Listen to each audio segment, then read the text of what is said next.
For 40 minutes now, Nancy had been sitting at a small table in her favourite coffee shop, but she hadn't even touched her favourite latte.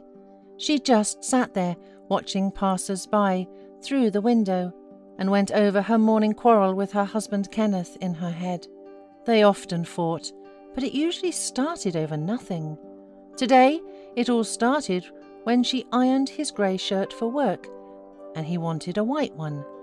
Nancy rushed to iron again, but her husband began to insult her, saying that she is a worthless wife and cannot do anything right. These words hurt Nancy, and she reminded him that she had to look after the children and run the household on her own, and in addition, she also went to work.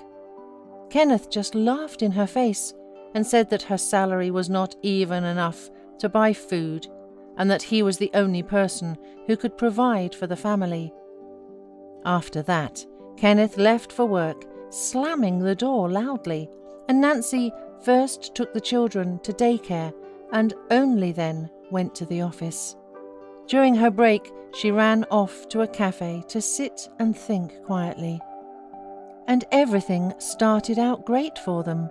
They met 10 years ago in the company of mutual acquaintances, and within 6 months they were already living together. Soon they got married, but the man's parents were initially against this marriage. Kenneth came from a wealthy family, and his mother and father did not want a girl whose parents had worked in a factory all their lives to be their daughter-in-law. But Kenneth was deeply in love with Nancy, stubbornly stood his ground, and his mother and father had to put up with it. After the wedding, Kenneth immediately started working at his father's company, but Nancy, though she could get a job with her father-in-law, but she preferred to go and work as an accountant at a small travel agency. She did not earn much there, but she loved her job, and the team was excellent. The young couple began quarrelling for the first time after the birth of twins. Nancy was occupied with the children, and she had no time for herself. She stopped making up, dressed comfortably, and got a little plump. It was her appearance that became the first reason for Kenneth to reproach her. Next, he began to pick on his wife for any reason, constantly reproaching her for the fact that he was the only breadwinner in the family and demanded more attention to himself. When the kids have grown up and went to kindergarten, Nancy got back in shape, lost weight, began to make up, do manicure, get dressed up, and went back to work. But the quarrels in their family had not become less. Her husband clung to every little thing, constantly reprimanded Nancy, and soon the woman noticed that he began to come home later from work, and he often smelled of women's perfume. Further things got worse and worse. One day, while doing laundry, Nancy found lipstick on her husband's shirt and a napkin with the phone number of some Alice in his pants pocket.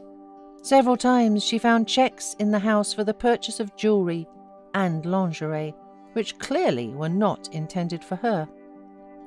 Finally, realised that her husband was constantly cheating on her, Nancy did not dare to talk frankly, as she was afraid to stay on the street alone with the children without a livelihood. But to live like this, she could also not go on. She thought a lot, trying to find a way out of this situation, but only was driving herself more into a corner. An unexpected message from a colleague at work took her out of her thoughts.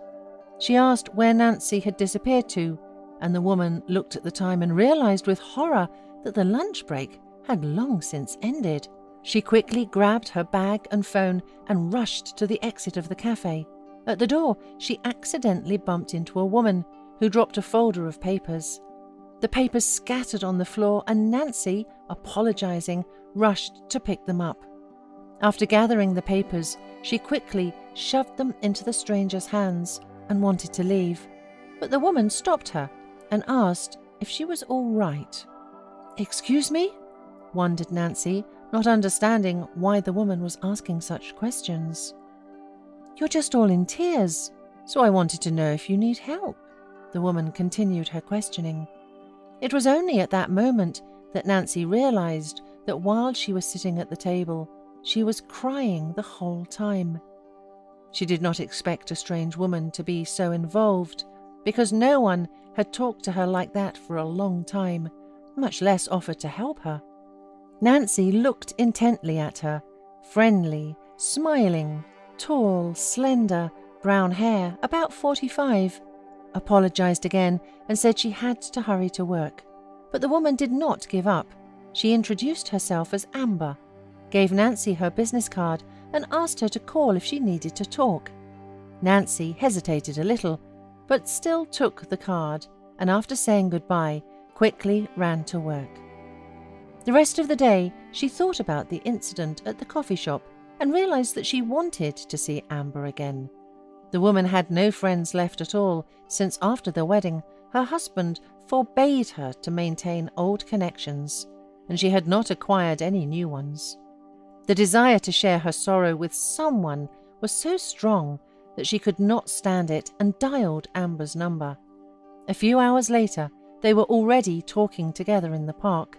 Amber first suggested that Nancy go to a cafe, but she was afraid to be late home and cause her husband's anger at the absence of dinner, so they decided to just take a walk in the direction of the kindergarten. On the way to get the children, Nancy told Amber about all the humiliation and cheating from her husband, about how she was very dependent on him financially and that she could not divorce him. She also talked about her job and who her husband worked for. Amber listened very attentively, and it was obvious that she was very sympathetic to her new acquaintance. Amber also talked about herself. It turned out that she was an auditor in a large company, and she could not stand her boss, an arrogant egomaniac. When the women said goodbye, they realized that each had found in the other not just a good companion, but probably a friend. Meanwhile, Nancy's relationship with Kenneth continued to deteriorate. Kenneth had almost stopped hiding, leaving evidence of his adultery everywhere, and he talked more and more rudely to his wife. Nancy was very unhappy, and she would have been unable to decide to talk to her husband for a long time if it had not been for Amber, who was aware of their situation. It was she who convinced Nancy that she should not keep silent any longer, and she had to tell Kenneth everything that she was thinking. And then one evening, when the children were visiting their grandparents, Nancy decided to talk to Kenneth during dinner. "Kenneth, listen, I have long wanted to inform you that I know about your cheating. You do not love me. We are very different, and I think we should not continue to torment each other. We have to separate." Shyly spoke Nancy and froze, staring into the eyes of her husband, opened in surprise. "What did you say?" gritted Kenneth angrily and threw the plate away from him in a rage. "And what are you going to live on? I won't give you a penny. Nobody will want you, especially not with children. Yes, I cheat. So what? It's none of your business. I'll do what I want and with whom I want. And your business is to sit at home and be quiet." After that, her husband left, slamming the door, and Nancy sat for a long time at the table, pale, frightened, scrolling in her head all their conversation.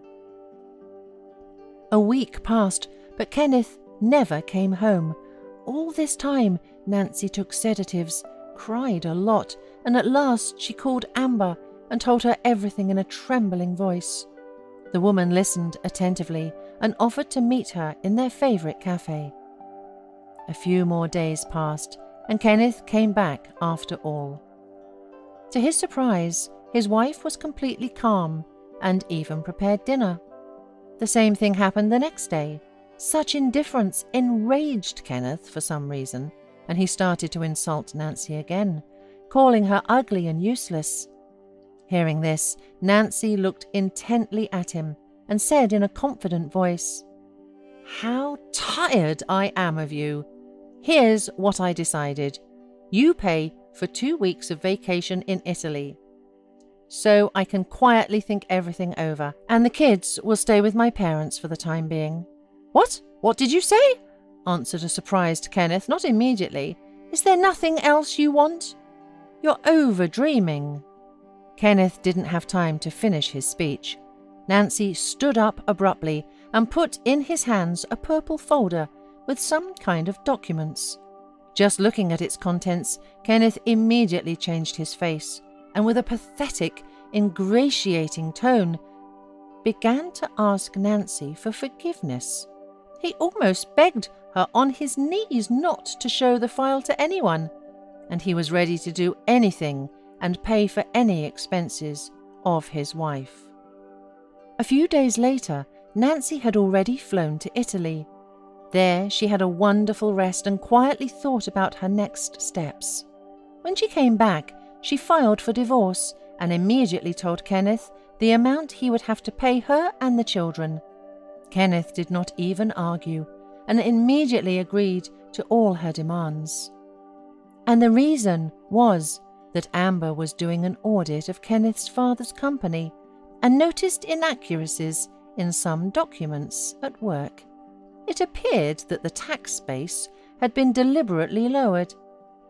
Quickly realizing that Kenneth could face prison time for such fraud, she quickly collected all the data on the manipulation, gave the documents to her friend Nancy, and she herself quit her job. These documents helped Nancy pacify her husband and demand all that she and her children were entitled to. Nancy settled with her children in her own house. The woman pursued a career and began to attend several interest clubs, which she had not been able to afford before. Kenneth preferred not to see them, but he paid the money monthly, and Amber and Nancy became the best friends.